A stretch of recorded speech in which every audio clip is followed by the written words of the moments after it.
Bonjour! De manière quasi certaine, lors d'un entretien de recrutement, on vous demandera « Avez-vous des questions à nous poser ?» Or, la grande majorité des candidats répondent non. Et ça, c'est une énorme erreur. Il faut poser des questions à son recruteur. Et vous verrez dans la vidéo, je vous dirai que plus tôt vous en posez et mieux ce sera. S'il y a bien deux questions auxquelles il faut se préparer lorsqu'on passe un entretien d'embauche, c'est la première qui est au tout début. Parlez-nous de vous, et si vous ne savez pas bien comment vous présenter, eh bien n'hésitez pas à télécharger la fiche pratique que j'ai mise à votre disposition pour pouvoir très brièvement et très rapidement préparer une réponse efficace à cette question.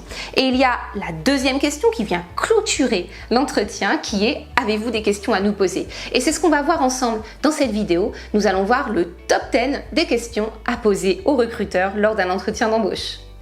Restez avec moi jusqu'à la fin parce que je vous dirai si oui ou non vous pouvez poser des questions sur la rémunération. Si vous découvrez cette chaîne, soyez les bienvenus. Je m'appelle Nolwenn Bernachas-Solange, je suis coach carrière. J'accompagne depuis 15 ans des cadres, des managers dans leur évolution professionnelle. Téléchargez le guide gratuit de l'entretien d'embauche que j'ai mis à votre disposition et qui vous permettra de vous préparer de manière optimum à vos entretiens de recrutement. N'oubliez pas de vous abonner à ma chaîne afin de recevoir tous mes conseils pour pouvoir être le meilleur candidat, le candidat coup de cœur de vos futurs recruteurs. Alors, pourquoi est-ce qu'il faut poser des questions à votre recruteur? Eh bien, parce que ça va prouver votre motivation. Si vous vérifiez le périmètre du poste, si vous demandez à préciser le poste, la situation de travail dans laquelle vous allez vous trouver, eh bien ça montre que vous vous projetez réellement sur le poste.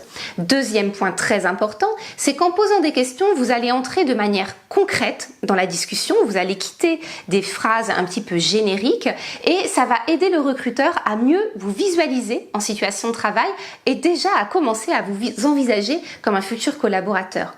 Surtout, troisième point, poser des questions, eh bien ça va créer une discussion. Ça va casser ce côté pénible de l'entretien où vous recevez les questions du recruteur et puis vous répondez de manière plus ou moins automatique, de manière plus ou moins convaincue. Non, vraiment, il faut créer un dynamisme, il faut créer une conversation et ça c'est en faisant un ping-pong, c'est en faisant un jeu d'échange de questions-réponses. Donc il faut poser des questions au recruteur et pas seulement à la fin et donc surtout pas en attendant qu'on vous dise « Avez-vous des questions à poser ?» Chaque fois que vous en avez l'occasion, dès le début de l'entretien, posez des questions au recruteur pour être dans cette interaction. Allez, voyons le top 10 des questions que vous pouvez poser à votre recruteur. Première question. De votre point de vue, quels sont les enjeux du poste ? C'est très important parce que très souvent, vous ne connaissez le poste qu'à travers l'annonce qui a été publiée. Et c'est souvent assez peu dynamique. Ce sont des listes de compétences, des listes de missions qui ne permettent pas de bien saisir la nature du poste, l'enjeu, la raison profonde pour laquelle il a été publié. Le meilleur moyen de comprendre comment répondre de manière pertinente aux besoins du recruteur, c'est de le faire formuler par lui-même, ce besoin. Donc de le faire parler du poste, d'essayer de comprendre les raisons pour lesquelles il a besoin de recruter. Donc cette question-là, elle est très importante pour vous et plus vous la posez en amont, plus vous aurez des clés, des billes pour pouvoir précisément mettre en valeur vos compétences et votre parcours. Deuxième question à poser, pourquoi ce poste est-il disponible? Quelles sont les circonstances de la publication de cette annonce? C'est très important pour vous. Vous devez absolument savoir s'il y a ou non un fort turnover sur ce poste. Pourquoi votre prédécesseur est parti? Ou si ça n'est pas un poste qui existait, pourquoi il a été créé? Et si c'est une création de poste, est-ce que la définition du poste est suffisamment précise?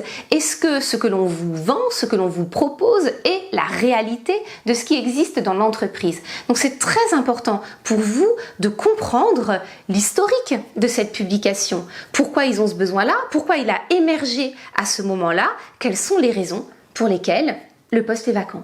Troisième question. Quelles sont les responsabilités du poste et de quelle manière le champ de responsabilité peut-il évoluer au fur et à mesure de l'exercice de mes fonctions? Ça, c'est pertinent parce qu'il y a le besoin à l'instant T, mais il y a bien entendu la possibilité de faire évoluer votre poste et de faire en sorte que progressivement vous puissiez monter en compétences, monter en responsabilité. Pour être motivé, on considère qu'il faut être en apprentissage permanent. Or, si c'est un poste anévolutif, si son périmètre actuel est définitif et qu'il n'y a absolument aucune possibilité d'évoluer par la suite, il faut que vous le sachiez. Ça n'est pas forcément rédhibitoire pour vous, c'est à vous d'en juger, mais en tout cas, il faut que vous soyez au courant. Et ça, il est très rare que le recruteur vous le dise par lui-même. Il est donc important de poser cette question-là. Le recruteur va l'apprécier parce que ce sera aussi pour vous l'opportunité de rappeler que c'est important pour vous qu'il y ait la possibilité de prendre en charge de nouveaux dossiers, de monter en évolution. Ça va rassurer le recruteur sur votre envie d'être vraiment disponible et de vous mettre pleinement et entièrement au service de l'entreprise. Quatrième question. Quelles sont vos attentes en termes de réalisation à l'issue des 100 premiers jours de ma prise de poste ? Essentiel pour comprendre de quelle manière on va vous accueillir, comment on a envisagé un tuilage ou pas avec le prédécesseur, de quelle manière on va vous juger sur cette prise de poste et puis est-ce qu'il y a des enjeux cruciaux dès le démarrage. Ça peut être important pour vous préparer, mieux vous préparer à cette prise de poste et puis vérifier si vous êtes en mesure de répondre rapidement à leurs besoins. Parce que parfois, et c'est ce que je vous conseille, on brigue un poste vraiment au-dessus. On vise haut quand on est en phase de recherche d'emploi. Ça sert à rien de briguer un emploi qui est à la hauteur de ce qu'on fait déjà, voire en dessous. Il faut être suffisamment ambitieux. Il faut quand même vérifier que la marge de progression, la marche que vous avez à réaliser, sur laquelle vous devez vous hisser, elle est réalisable pour vous. Et donc cette question va vous permettre de bien le comprendre. Cinquième question. Comment évaluez-vous l'atteinte des objectifs sur ce poste ? Cette question va vous permettre de comprendre de quelle manière vous êtes encadré, de quelle manière vous êtes managé, s'il y a ou non une culture du feedback dans l'entreprise et si les atteintes d'objectifs, la manière dont vous travaillez est quelque chose qui va être observé, perçu et du coup sur lequel vous allez pouvoir capitaliser pour valoriser une évolution interne. Lorsqu'il n'y a aucun critère pour vérifier l'atteinte des objectifs, il est très difficile de travailler ce qu'on appelle le faire savoir, c'est-à-dire la manière de se mettre en valeur en interne sur ses résultats, sur ses compétences. Or ça, c'est une clé pour évoluer de manière efficace. Donc cette question, elle est cruciale.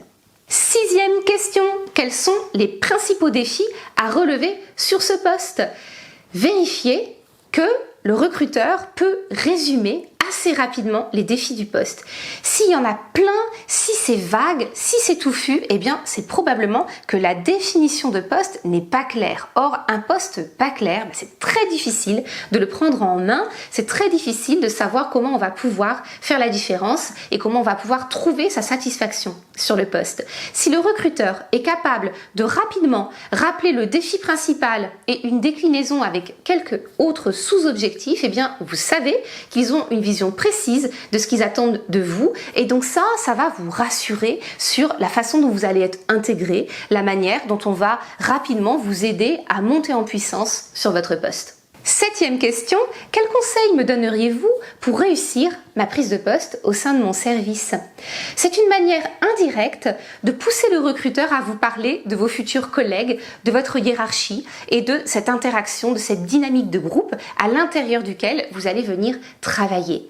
En vous expliquant aussi précisément comment réussir votre prise de fonction, ils vont vous aider à prioriser vos actions dès votre arrivée. Là aussi, ça va vous permettre de vérifier qu'on maîtrise en interne le périmètre, qu'on a réfléchi à la façon de vous accueillir. Et ça, c'est un point très fort, un point très positif en termes de politique managériale interne. Huitième question que vous pouvez poser, c'est plus sensible, on n'ose pas le faire et pourtant ça fait toute la différence parce que c'est une question personnalisée et ça fera une grande différence avec les autres candidats.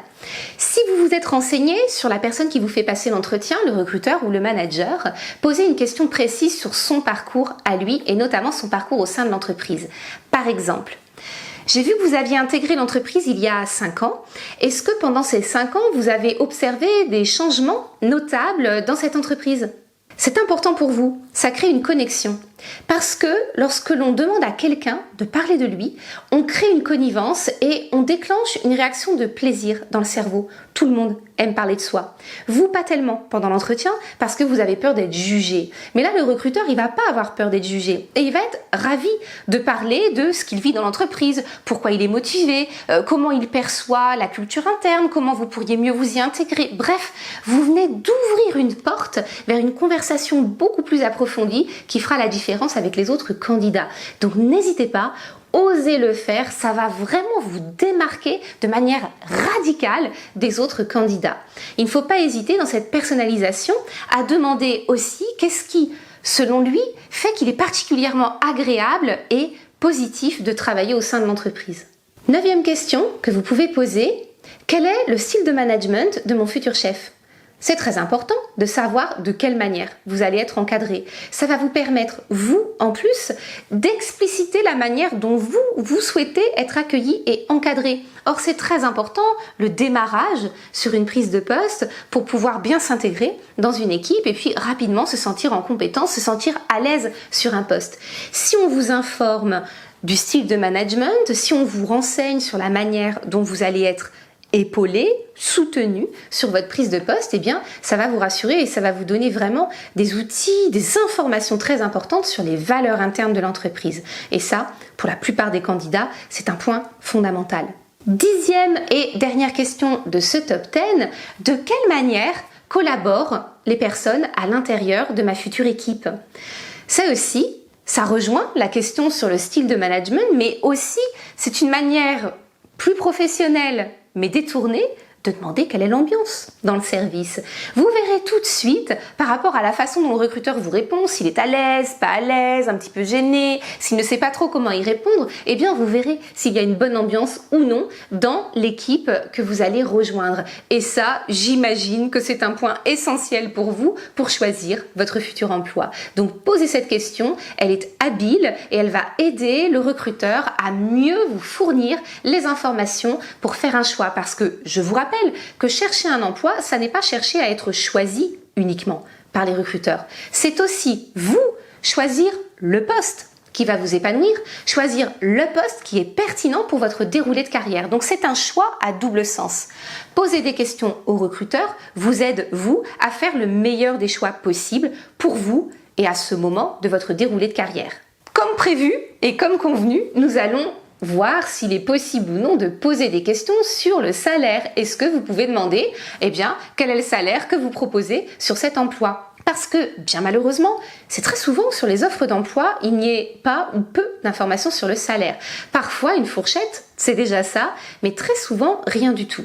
Alors, je vous déconseille de parler salaire, de parler primes, de parler avantages financiers, etc. dès le premier entretien. Ça va donner le sentiment que votre motivation est avant tout vénale. Il est normal que vous ayez besoin de savoir combien vous allez être rémunéré. Mais pour le recruteur, c'est rassurant de savoir que ça vient pas au premier plan. Et derrière des motivations qui sont liées aux missions, derrière des motivations qui sont liées aux objectifs, derrière des motivations liées aux valeurs de l'entreprise, à la dynamique collective, etc. Attendez le second entretien pour parler argent. De toute façon, c'est beaucoup plus stratégique pour vous. Parce que si vous êtes convié au deuxième entretien, c'est que vous avez déjà passé le premier tri des CV pour le premier entretien. Le second tri du premier entretien, ça veut dire que vous êtes déjà shortlisté. Vous avez déjà été identifié comme personne qui peut réellement être embauchée. On commence à vous percevoir comme futur collaborateur, future collaboratrice. Vous êtes donc beaucoup plus en position de force pour bien négocier à ce moment-là de la discussion avec le recruteur. Donc attendez le deuxième entretien pour en parler. Si c'est le recruteur qui vous pose la question en disant « Quelles sont vos prétentions salariales ?», eh bien, vous retournez la question au recruteur en demandant « Quelle est la fourchette ?» qu'ils ont envisagée. Ça vous permettra à l'intérieur de la fourchette de donner une prétention salariale qui sera ni surestimée ni sous-évaluée, et c'est souvent le principal risque qui vous pend au nez, c'est de donner spontanément des prétentions salariales qui vont être inférieures à ce que vous auriez pu obtenir si vous aviez mieux négocié. Donc vraiment, ne vous prenez pas les pieds dans le tapis. Si on vous pose cette question, renvoyez-la, ce qu'on appelle le starbussing, répondre à une question par une autre question. Si vous voulez aller plus loin sur la négociation salariale, regardez la vidéo spécifique que j'ai déjà mise en ligne pour vous et qui vous permet de négocier le mieux possible votre futur salaire.